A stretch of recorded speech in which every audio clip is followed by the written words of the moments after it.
This show is sponsored by Sevi, answering all your commercial real estate needs. Sevi is the first commercial real estate company committed to the 4 C's: commercial real estate, community, content, and culture. Go visit Sevi at Sevi, SEVI, properties.com. Again, SeviProperties.com. Hello, everyone. Welcome to the DMV Business Show. I'm your host, Otto Sevilla. And today I have a very special guest for you. We have Michelle. Michelle Reese-Wiseman is the owner and principal mortician of Wiseman Funeral Home and Chapel. Welcome to the show, Michelle. Hello, everyone, and thank you so much, Otto, for inviting me to this platform. Thank you. The pleasure is all mine. I know we go way back, so we can probably go into that a little later in the show. But Yes. before the audience gets to know you and the business a little better, I like them, obviously they see Wiseman Funeral Home, like, oh, so okay, something to do with funeral home. So what do you folks there do there, please? Well, let me start off by saying that Wiseman Funeral Home is a full-service funeral care provider. We specialize in earth burial, cremation, memorial services, national and international shipping, and receiving of human remains. We also like to encourage families to pre-plan for their funerals as well. And that's great. And that's one of the topics I want to talk about as far as what can families do to pre-plan, or even if they're not pre-planned and then, for example, something happens, right? You can't control certain things. What are the next important step they must do when that happens? Sure. So I often encourage families. We do a lot of talks with social groups, churches, and large groups. I often encourage families to actually get to know their friendly neighborhood mortician, like myself, so that when something happens, and death is usually an emergency situation, it is almost always something that catches the family off guard. Just get to know your friendly neighborhood morticians. Come in and speak to us, create a warm and fuzzy. That way, should something happen, you'll have a frame of reference, someone to call, in case of emergencies. I love that. And I know you mentioned local. I know you are local. Where are you based out of? So we are right across from Andrews Air Force Base, 4591 Allentown Road in Camp Springs, Maryland. Although I'd like to let you know and the audience know that we are licensed to serve Maryland, DC, and the Commonwealth of Virginia. Lovely. That's great. Are you originally from this area, by the way, Michelle? I am. I was born in Washington, D.C., D.C. General Hospital, which is no longer there. However, my family shortly after moved to Landover, so I call myself a Landover girl. How old were you? Do you remember when you moved to Maryland from DC? Very early elementary school. Okay, Yeah. okay. So you don't remember much of Mhm. as far as DC then. Not a lot of DC. I think I went to preschool, maybe kindergarten in DC, and then we moved to Maryland. So growing up in Landover in Prince George's County, what was it like? What were you into? If I can just briefly take you back then in childhood. Sure. Absolutely. So, where I grew up in Landover was middle class. It was a pretty delightful childhood as I had three siblings to grow up with. Pretty run-of-the-mill, normal childhood, school, get into a little trouble, get disciplined, straighten up for a little while, rinse and repeat. I think that's the norm if you live in PG, as far as a little trouble. I grew up in DC, Yes. and one of the reasons we moved to Prince George's County was to sort of Yes. get away from some of that for myself, and it followed in Prince George's County, right? But it was, I guess, for me Yeah. personally, it was different just because I had been there and done that, and I know where that led, Exactly. which is nowhere good. Um, Yeah. and then for the first time, Right. I actually started making the honor roll in Prince George's County, and I was like, oh, I can maybe do this school thing. And then from then on, Mhm. it was upwards. Yeah. Yeah. Yeah. So Absolutely. you graduated high school from Prince George's County. Did you know right away afterwards what you wanted to do, or? Mhm. Yeah, graduated from Largo High in Prince George's County. And like many people my age, really didn't have a clue as to what it was that I wanted to do. And went on to work for the U.S. Postal Service. I became a master barber, so I, cut hair and eventually opened a barber shop. So I was a little wayward for a little while, but I did recognize that I had propensity for science. So that propensity actually led me into the science field, which the discipline for mortuary science, it's heavily based in science. And that led me to becoming a mortician, funeral director, and eventually opening business in 2008. Michelle, interested in science. I mean, it could take you to many different avenue and places, right? But Yeah. how'd you go from, hey, I find science very interesting and like it, to actually becoming then a mortician? Because that's a big one there. Absolutely. And so many people ask me that, and I really have no idea. I always tell people, truly, it is a calling. It isn't anything you wake up and say, I want to be a mortician, I want to care for the dead, the dearly departed. It's actually a calling, and it has to be something that you actually feel down in your soul. But did you know anyone in the industry, maybe someone in the community that exposed you to, hey, maybe this might be a career, Michelle, maybe you should look into this? Or how did he even the thought, or would you saw something in the TV or, No, I did, that's why I'm saying it's a calling. I oh, did not wow. know anyone. I had no close connection with a mortician, no interactions whatsoever. In fact, I grew up a very scary child. I was afraid of everything. So it's just as much of a surprise to me that I am a mortician and I'm in the morgue alone at night at 2 in the morning, because I was a very scary person. However, I've learned to respect, the dearly departed and realize that they're very friendly people. What's the process? And, just in case maybe someone's listening to this and they're like, hey, maybe this is a career I should look into. And I'm sure maybe things have changed from when you started to where things are now as far as some certain requirements needed. Uh, Mhm. but what's the process if you want to become a mortician one day? Sure. The process is much of the same. You Okay. should definitely have a heart to serve because it's a industry where you serve families, a very even-keeled personality with lots and lots of patience. Again, you should have a propensity for science and have the stomach for science. Um, and it is, it's a program, right now it's a 2-year program, and most people finish within 2 years, depending on your prerequisites. I was in school for 3.5 years. I had to start from the beginning.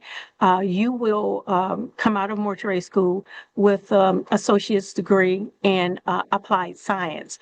After that, you will have to do like an apprenticeship at a funeral home for roughly 1,000 hours just to get your hands, dirty and find out what things are really like. After that time, you're actually required to pass a national board, which is much like a bar exam. It's a extremely grueling test. It tests you in the art of mortuary science and also in the sciences of mortuary science. It's a two-part test, and if you can pass those two, you are in. And once you're in, I mean, I don't see, kids nowadays wanting to be a mortician, but I'm sure you probably, if you do decide to go into this career, there's is it safe to assume as far as the demand for your services are pretty high up there? Absolutely. So death is a universal behavior. Everyone passes. So it's much like being a doctor. It's giving birth. People are born every day. People pass every day. So the demand is high. So absolutely. Um, I know I can speak for myself and many of the local funeral homes. We are always looking for people to either train or have someone walking to the establishment with great experience. That's great. So once you had that all under your belt, it was pretty much you went to work for someone for a while and then you decided to go off on your own, or did you immediately go off on your own? So absolutely. I actually worked in the field. I graduated mortuary school 2007. I opened my own business in 2008. However, I did start in the industry 2003, but I worked for all the major funeral homes in the area. I went to boot camp in the major funeral homes and really got a lot of really good experience. The last funeral home I worked for was in Silver Spring, and I can say they taught me everything I needed to know, and I felt confident that I could do this on my own. Yeah, That's great. So I'm sure working for someone and then finally going off on your own, it's two different things. How was that first year, the first couple of years when you sort of hung your shingle out there and said, "Hey, I'm open for business"? absolutely. So, it is definitely different working on your own. First, you feel the freedom, of being your own boss, and you can pretty much do everything. And then there's the challenge of getting business, getting people in the doors. Funeral service is a very traditional, historic family habit. So usually when someone uses a funeral home, they use them for years and years and years, and it's hard to get them to change. You have a history with a certain funeral home. So it's especially challenging to get new business to come in, because everybody's used to a certain funeral home. So it was challenging. I can say ignorance was bliss because I thought I was going to open my doors and everybody would come running. It took a really long time for me to build up a business that I call successful. I was very fortunate in that I had a very good friend give me a small little loan. So I was safe for a couple years until business really started to get steady. In the beginning stages, Michelle, how do you get the word out? Is it just going to other religious organization and talking with them, presenting to them? Is it advertising? Is it marketing? How was those first few years as far as getting the word out? Sure. All of the above. All of the above. It really helps if you are a member of a large local church, if you are a member of civic associations. Right now, I'm a member of a female golf group. If you just socialize, I actually just went promulgate myself in door-to-door marketing, print ads, commercials, and everything you can imagine. Well, we really did do to bring business in. And I'm sure from in the beginning back then to what you're doing now, the marketing looks, I don't know if it's the same or maybe a little different. From a marketing standpoint, what would you say helps attract the most clients now compared to back then, or is it the same? Sure. So I can tell you for sure with 100% certainty, what brings clients in mostly would be referrals and repeat families. Referrals are probably 75% of my business, repeat families as well. And then we're drumming up new business every day. But if someone refers you, if they like your work, that's why it's very important to put out very ethical work, be very professional and take care of your families because they always tell people word of mouth is the best marketing tool that a business owner can have. Yeah, that's so true. It's crazy. I just remember when I first met you, it started in a little space and then you continue to grow and expand. Mhm. Was there, and I know you mentioned earlier just now, as far as, there was a loan that helped out for the first couple of years, but was there Correct. ever an inflection point, Michelle, for you that said, okay, I'm now in year two, three, four, five, whatever, six, and now I see sort of now the gradual increase little by little. Was there a Yeah. point Funny like you that for should you? ask. Sure. Funny you should ask that, Otto. The first year when I opened the business in 2008, I got one call per month. And I mean, and I skipped a few months. Like people were getting to know me and people were trying to trust me. And those calls were family and friends, one call per month. And then as time went on, maybe the first or second or third year, it may have graduated to two calls a month, three calls a month.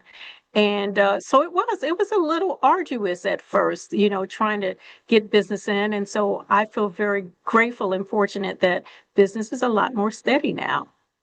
Would you say for you, as far as that point was maybe after a certain time frame, maybe after the fourth year or third year, or maybe after that, as far as when you notice like, hey, you know what, things are now going smoothly. I can see it. I can make a living comfortably now, and I can see light at the end of the tunnel, right? Sure. So I can tell you now with the move, because when you and I met, we were in a small business park, and there was a maybe less than 5,000 square feet, 100 seat chapel, and very little parking. I think within the last 3 to 4 years, we've been able to see tremendous growth with the 10,000 square feet that we have, with the almost 200 parking spaces, a chapel that seats 375 people. So I think because we were able to accommodate, the space is more accommodating, we're able to see a tremendous growth, and we're really happy about that.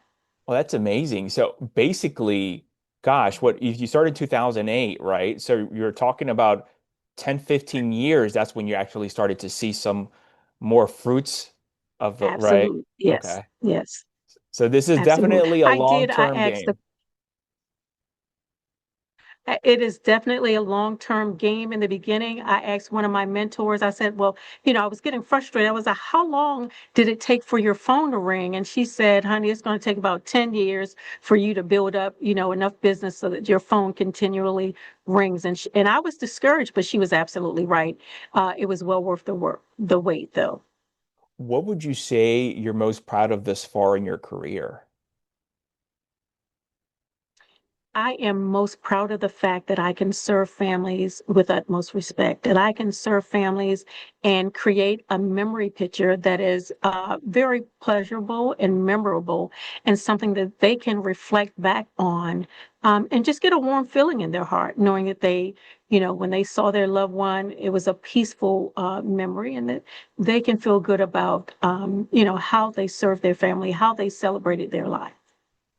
Is there anything someone can do as far as we briefly talked about it earlier, Michelle, pre-planning for something like this? Maybe they have someone who's deeply ill and they see that, obviously within the next couple of months or a year, death may be in the horizon. What could they do to prepare for that?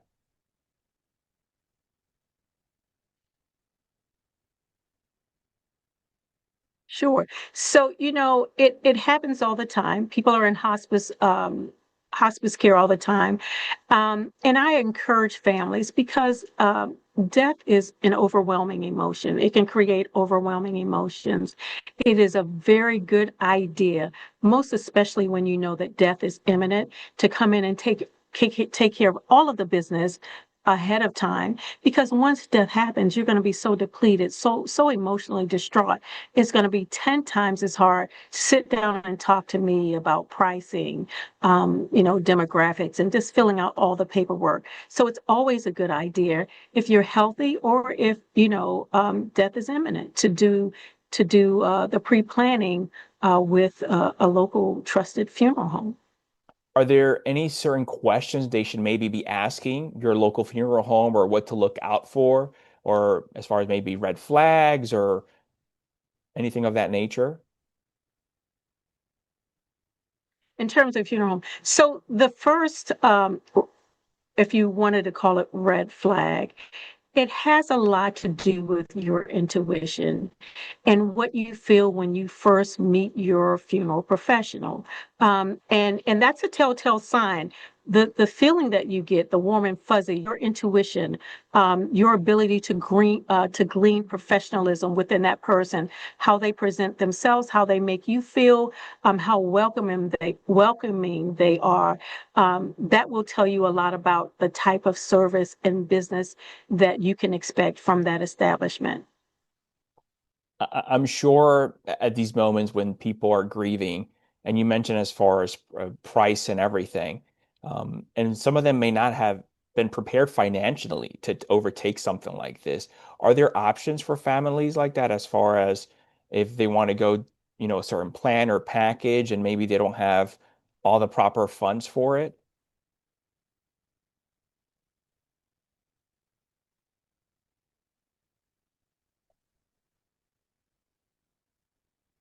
Sure. So, being underfunded um, in terms of paying for funeral arrangements is a huge problem within the community because people will generally buy what they want and beg for what they need, unfortunately. Many families are caught off guard. Otto, the average funeral in this region is $10,000, and that's a medium range. You can find something lower, and you can find something higher, and not everyone will have $10,000 lying around. And if you go to the cemetery, you're going to add another $10,000 to that. So I encourage families to get life insurance and get a policy large enough to cover your funeral expense. Right now, Otto, cremation is a popular choice of disposition for a lot of families. However, families do not want to cremate their families right away. They'd like to have a service. They'd like the body to be present. They'd like their family and friends to come and get closure and say goodbye. And that's really popular right now. It's called a full traditional service with cremation. And so that service is going to cost you about $10,500, which is not bad because you're skipping the cost of the cemetery. That cost fluctuates a lot. Depending on which service you want and how professional and how well you like your family members to be cared for. Life insurance is a really good thing unless you have a pretty good savings. I think life insurance would be the better way to go I'm happy you in terms mentioned. of funding. Yeah, I'm happy you mentioned Michelle as far as numbers because it's good to know as far as just to putting numbers out there as far as what the average may be. And of course, depending on your area and what you may want, it can fluctuate up or down with that. But Sure, at least people have like, okay, this is a number that might be within this ballpark range. sure. In the beginning, Yeah, and uh-huh. what people don't I'm sorry. What people don't realize as well is not only the cost of the funeral services or cremations or whatever, but they want death certificates, they want flowers, they want funeral programs. Many families want limousines and live streaming. I mean, funeral service has gone high tech, so we're able to offer you so much, but it that too your will cost. Hmm. I didn't know that. I didn't think about that, but it's true. I can see people might want to stream it live or maybe want to record it, Correct. right? Yeah. So Hmm. the more you want, the more bells and whistles. I'm sure that price is going to creep up there. Absolutely, absolutely. You're correct. I'm sure when you started, Michelle, it was probably just you. Maybe you had some help here or there, an extra set of hands. Um, the team probably looks much different than today, right? Um, well, I'm so proud to say, first of all, my mom, my two sisters, my dad started with me, my nephew, a couple of nephews started with me. Unfortunately, my dad passed 2 years ago, but he and I, when I took my first funeral service out, it was just he and I in a hearse, and it was terrifying, but he was so strong and quiet. I was able to get through it. But it's still very much a family run operation in that my family, they do chip out. I have an amazing team that is just like family. I have a mortician that's been with me since we've been over to the old place for probably about 12 years, and a great array of support staff. So, yeah, things have changed just a little, but not too much, and we're happy to have the new additions. I don't know. It was a family business. That's great that you have all this family working together. Absolutely. Yeah, we do. Uh-huh. Yeah, that's great. Yeah. If someone's listening to this, Michelle, and maybe they wanted, whether they're open to own funeral home, maybe a totally different industry, what advice would you give that new business owner as far as what to look out for, maybe? Sure. So the first bit of advice that I would give you is to never run out of cash flow. First of all, that's the realest advice that I can give you. Never run out of cash flow. If you can't pay a phone bill or a light bill, just make sure the cash flow is there. And then it's just tenacity and determination. The other thing is you have to be expert in your field. You have to know exactly what it takes to serve the people that you are serving and do it with excellence. You just have to always make sure that whatever you do in this service industry, that you're doing it with excellence and that your heart and your mind is solely bent towards taking care of families. You were just mentioning cash flow, and I'm sure for every business there's expenses range, right? But if you're Sure. out there, any recommendation as far as maybe how much savings they should have in place? Like I said, when I opened, it was on a whim, and I was fortunate enough to have a family member give me a nice small little loan that lasted for a couple of years. Um, and because the business generates cash, I'm not sure. I don't think I'm experienced enough to tell someone how much to have, but it'll be good to have a good amount of money saved. You're going to have to buy, equipment, motor vehicles, supplies, chemicals, and things like that, instruments. So if I had to say a number, I would say start with at least $50,000. And as you build your business, just continue to save and make sure you don't run out of cash for them. That's great. The other point you mentioned as far as determination, and like you said earlier, a mentor mentioned to you that it would take at least 10 years at a minimum to build the business to where you want it to. I'm sure during the first 10 years before you got to that 10-year mark, there were many moments where maybe you may have doubted yourself. Am I doing the right thing? Maybe should I go get a W-2 or go get another corporate job or do something else? Um, was there any specific maybe setback or fail, let's call it failure, that you can think of right now, Michelle? And would you learn from that moment? Well, I am very fortunate in that I did not experience any failure whatsoever outside of the regular day-to-day trial and error.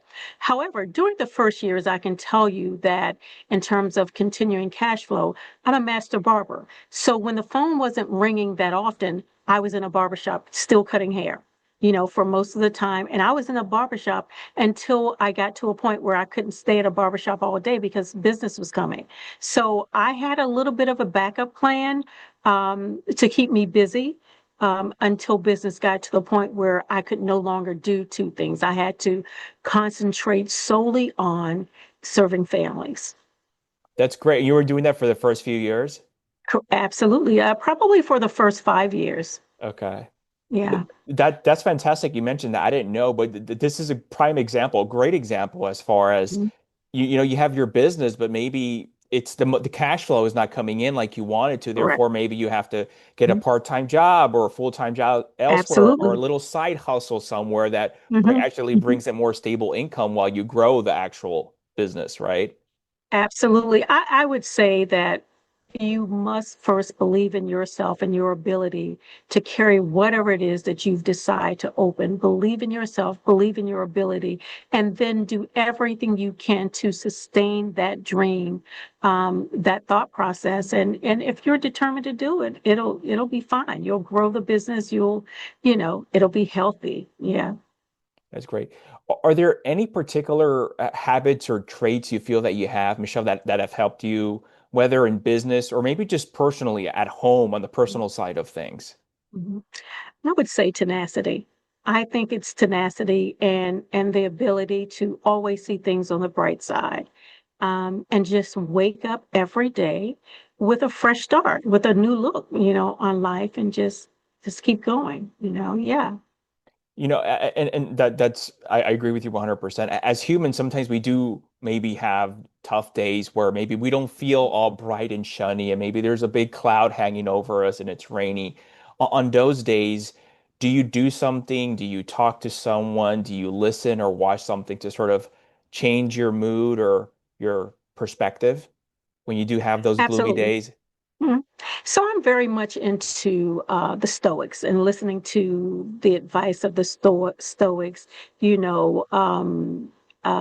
and hearing what they're saying about manifesting what it is that you want. So it's really hard for me to get down on myself and down on life when my sole focus is to manifest abundance, health, wealth, and happiness. So it's really easy for me to wake up and start a day fresh when I have that inspiration in front of me, in my ears, listening to it all day, every day. And it's worked for me.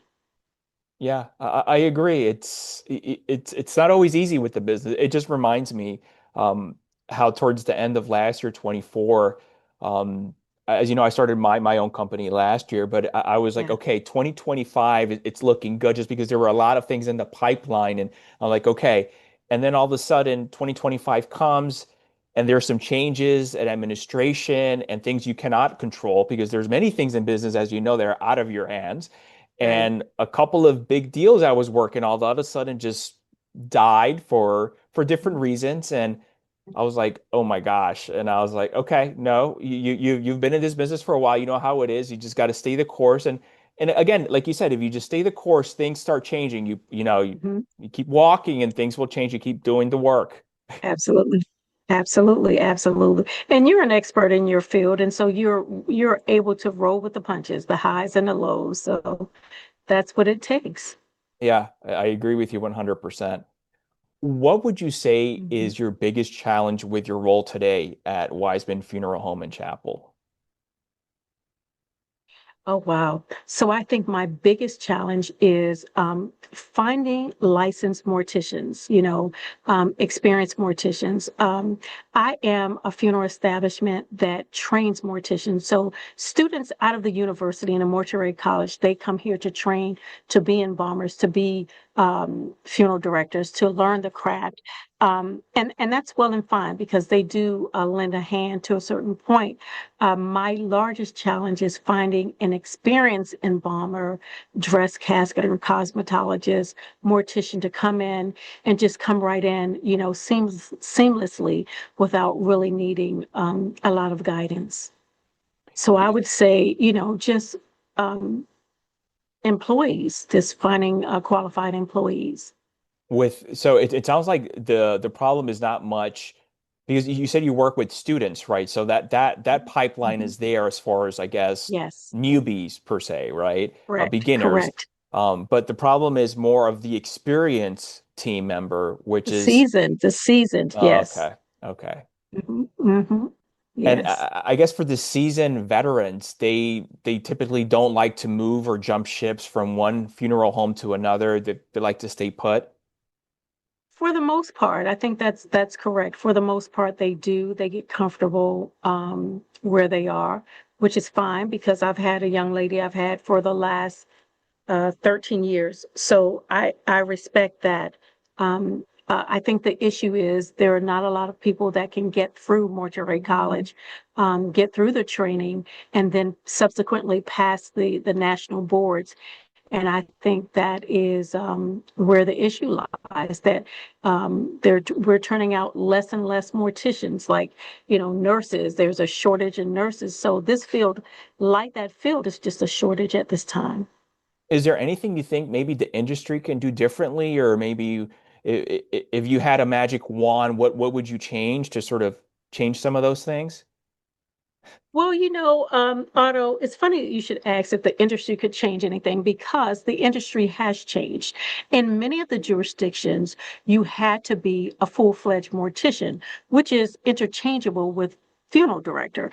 But now they have broken up the license where one can be either a funeral director or a mortician, which makes it a little easier. A funeral director, of course, um, won't handle the science part of it. So it might be a little easier for them to get through the test as opposed to a mortician.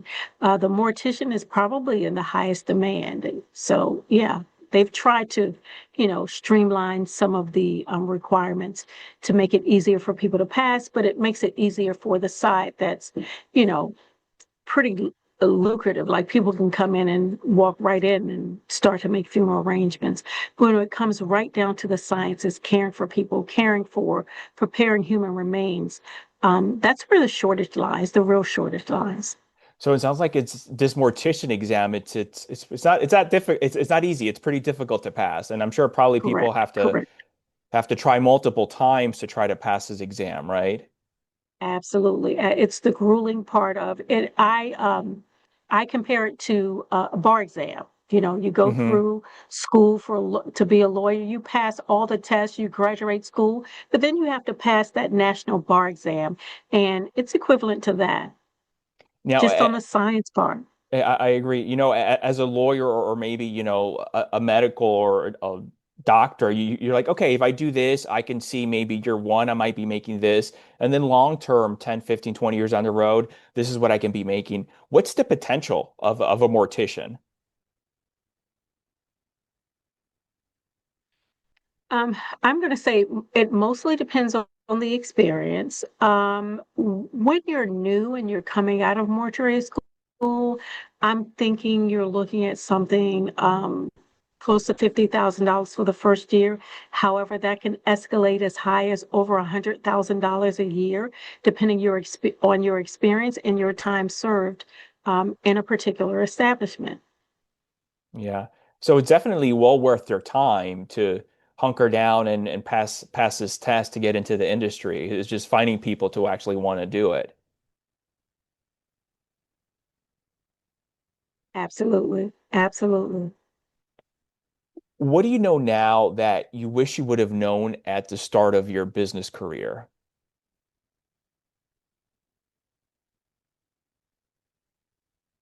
What do I know now? Um, that it is very important to be a healthy individual, to get a lot of sleep, and to just make sure you have all of your ducks lined up in a row all of the time, that there is no room to be mediocre. Come in strong, come in heavy, come in positive, and serve well. Hmm. Um, with the sleeping part, on average, how many hours do you try to get to sleep each night? Well, now I get quite a bit of sleep because I have a full staff. Okay. Although the phone still rings, all hours of the night. And I've actually mastered the art of answering the phone and taking the call and going right back to sleep. However, when you and I met, I was very new, and so I was running the business. My dad and I was running the business. So if the phone rang at 2 o'clock in the morning, I got up, made the removal, took it back to the funeral home. Probably 3 or 4 o'clock in the morning. I had to be in the office at 8 or 9 to meet with the family, embalm, dress, and casket. So sleep was fleeting.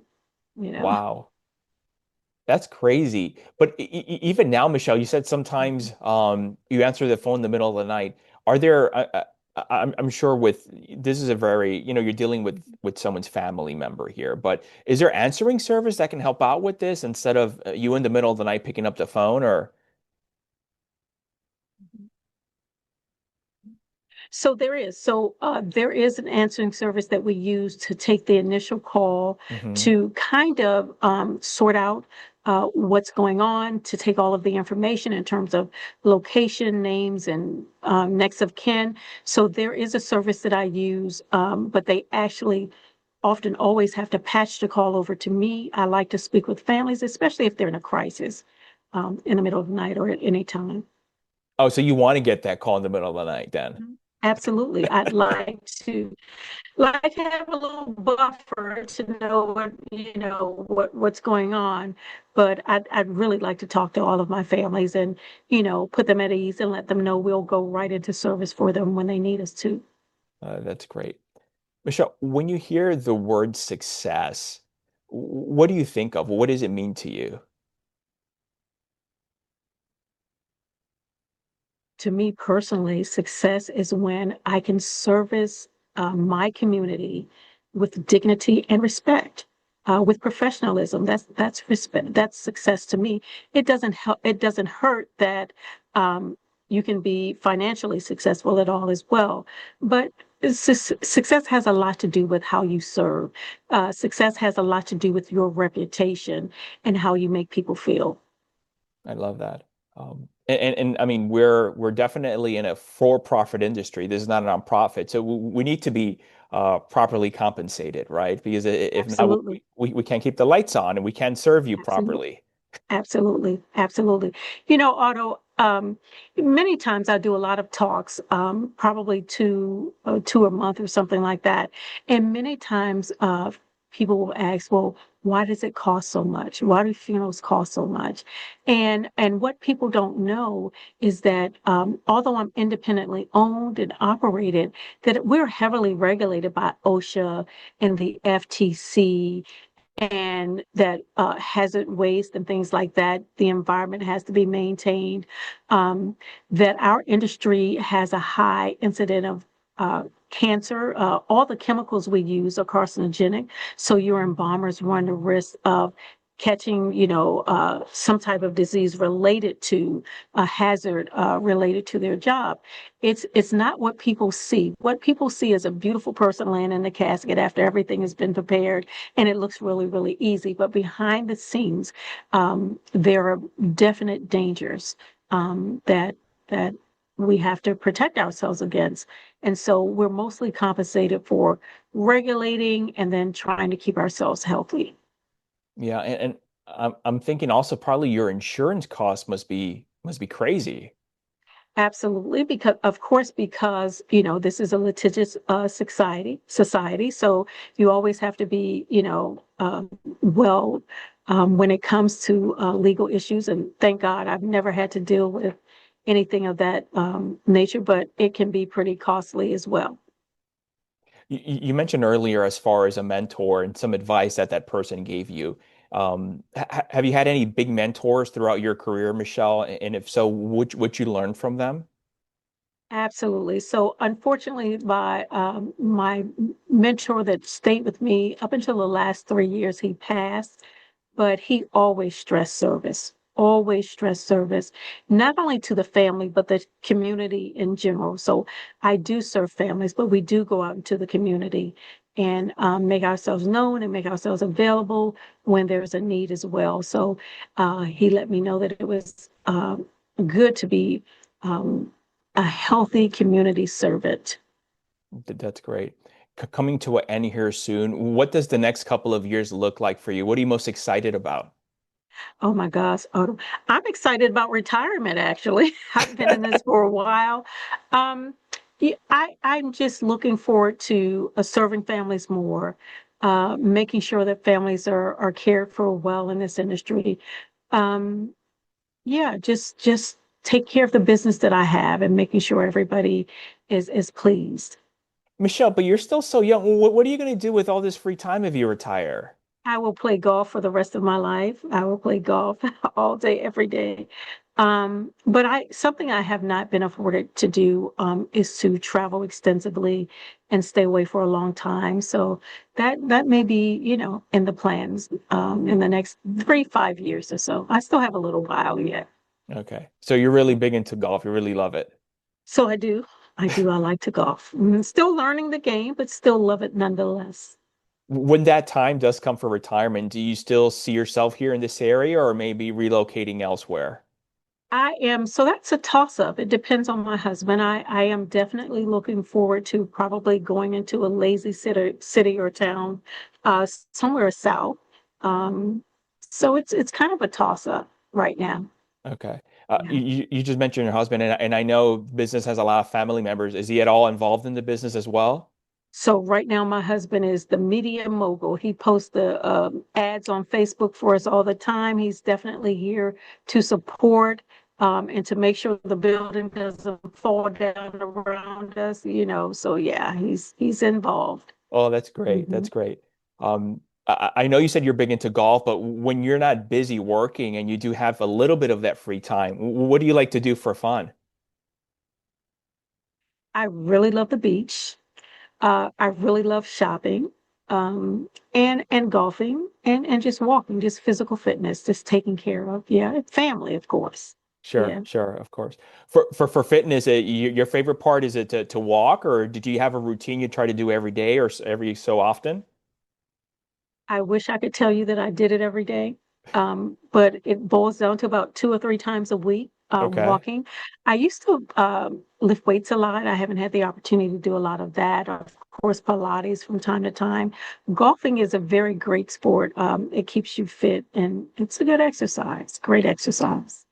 does it? Because it's funny. I have a good friend and client who again loves golf, has his own business, and he's like, "You need to go golfing." I'm like, I don't know. I mean, I took it a long time ago. I don't even know what club for what. He's like, take some lessons and Okay. let's go to the course. Mm-hmm, But mm-hmm, I tell him like mm-hmm. I need something a little bit more faster pace. I'm like, yes, we can walk the course instead of taking the golf carts. Okay, that's a little cardio there besides swinging Mm-hmm. the ball, right?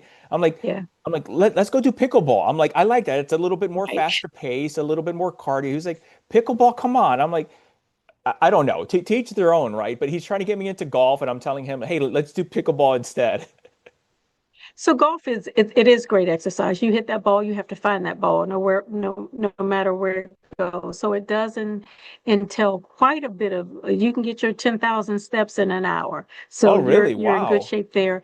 Um, yeah, but it actually it suits you. It just calm. It's a calm sport, and you mostly try to win against yourself almost every time.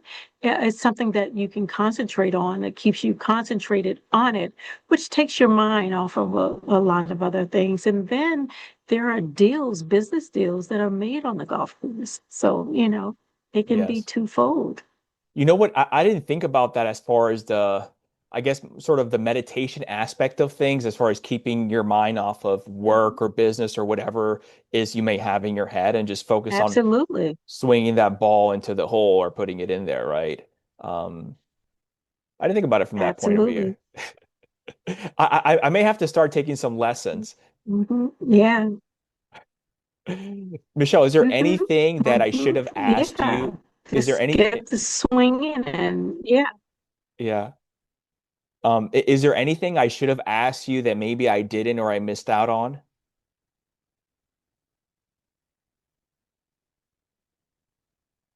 Oh no, I think you covered everything. I think you've covered everything. Yeah. Thank you. You've been very kind. Thank you for taking the time out and joining me today. If people want to learn more about you, Michelle, and Wiseman Funeral Home and Chapel, where can they go to find more information, please?